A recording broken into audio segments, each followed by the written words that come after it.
What's going on, guys? Welcome back to WWE Network and Show, where I, Graham G.S. and Matthews, break down all the original content I watch on the WWE Network and on Peacock. And today we're talking the Valentine's Day episode, the February 14th, 2022 edition of Raw Talk here today. Jackie Redmond, Matt Camp in the studio, being joined by Jerry Lawler. Easily my least favorite guest they have here on the show weekly. He's not on the show weekly, but they've been having a recurring panel of guests since like November. They had Peter Rosenberg on, Booker T, JBL. Recently, they had on like Eric Bischoff, Kane, Shawn Michaels. Not sure if those were like Rumble season specialties or whatever, but now we're back to the norm. Jerry is not great. He did have some good analysis towards the end, though, which I'll get to at the very end of this review. But he's not my favorite guest by any means, because he watches Raw, I would assume, that night, but on a weekly basis, is he watching the shows? Does he really have anything really to add to these review shows like Raw Talk and Talking Smack? Not really, at least in my opinion. But anyway, here on Raw Talk, they recap the ending to Raw that saw Seth Rollins beat Randy Orton in the night's main event. Very good match. They then run down the night's biggest headlines heading into Elimination Chamber this coming Saturday before recapping the women's Gauntlet match, which was great.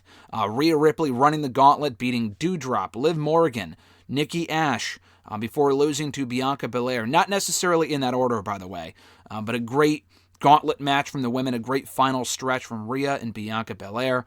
We hear from Bianca Belair backstage with Sarah Schreiber, and Belair tells her that she is the happiest, EST, get it?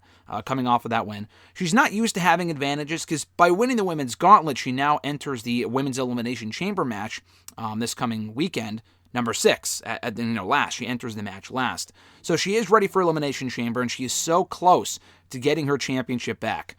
Contending for that championship against Becky Lynch, a woman she has unfinished business with from a couple of months ago. She praises Rhea Ripley, and looks forward to that match come Saturday, and says that she has to be ready for someone like Rhea, who really took her to her limit on Raw this week.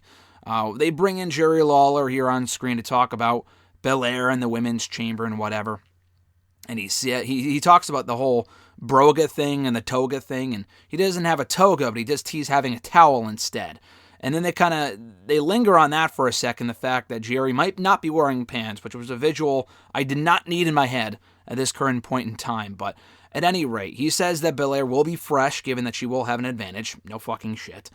He also says that Alexa Bliss is going to be an unpredictable factor in that matchup, and that she doesn't need a therapist, she needs an exorcist, which wasn't a bad line, to give him some credit here. He does say that Becky Lynch is way down, quote unquote, and said that she looked like the bag lady during that contract signing with Lita. I actually like Becky's style is great, and I don't think she was meant to look downtrodden. She came across that way with the way she was acting, but it's not like she walked out there wearing fucking sweatpants, unless I missed something. I don't know, but I don't really see it. I don't really see anything wrong with her style necessarily, at least in my opinion. But anyway, Matt Camp says that Becky and Lita could very well go either way, which it can't. Lita's not winning the Raw Women's Championship at Elimination Chamber. I can assure you of that. But he does say that it's unpredictable. And Lawler does believe that Lita has one more run left in her. Doesn't necessarily pick her to win on Saturday, but he does believe Lita when she says that she has one more run left in her here in WWE. They replayed the ending to the Street Profits versus Dirty Dogs match that saw interference from Tommaso Ciampa, NXT's own Tommaso Ciampa, at ringside. They also recap Alpha Academy beating the Mysterios in non-title action. We hear backstage from Alpha Academy with Kevin Patrick wearing a toga from the whole Broga party backstage. Gable says that Kevin Patrick looks absolutely ridiculous, and this proves all along that he was in cahoots with RK Bro during the academic challenges. He says Alpha Academy will prevail over RK Bro to retain the Raw Tag Team Championships in 2 weeks, and he was very happy to cost Orton that win against Seth Rollins in the main event of Raw this past Monday.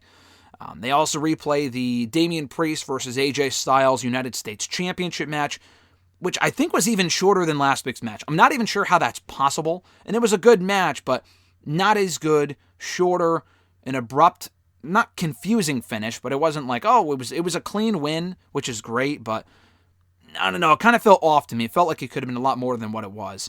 But anyway, they talk about how that's not the way for AJ to be rolling into the Elimination Chamber for the WWE Championship on Saturday. And how weird is that? Like, Damian's not even in the chamber. AJ is competing for an even higher championship. If he can't win the fucking United States Championship in 4 minutes from Damian Priest, not to say that he should have won, but the timing of this was weird, because it's not like They saved it for like the post-pay-per-view edition of Raw. They did it on the Go Home show, on a show that Damian Priest, as of now, isn't even on. But yet AJ is going to be in the Elimination Chamber match for the WWE Championship. So I don't necessarily understand that one. But we hear backstage from Bobby Lashley, the WWE Champion and MVP. MVP says that champions are usually, because I guess Sarah Schreiber misquoted him. He said that champions usually are at a disadvantage, having a roughly 16% chance of winning, walking out still champion, yet they do every fucking year anyway, so I'm not exactly sure they're at a disadvantage in that case. If anything, the champions are at an advantage in the Elimination Chamber. Statistically speaking, for the last 10, 11 years, the champions more often than not have left the Elimination Chamber as champion. It's happened with the women, it's happened with tag teams, it's happened with the men. It happens almost every single year. Anyway, so Bobby Lashley just says that he plans to destroy competition, all of his competition inside the chamber, and that was about it. So a very brief, uneventful interview backstage with MVP and Bobby Lashley.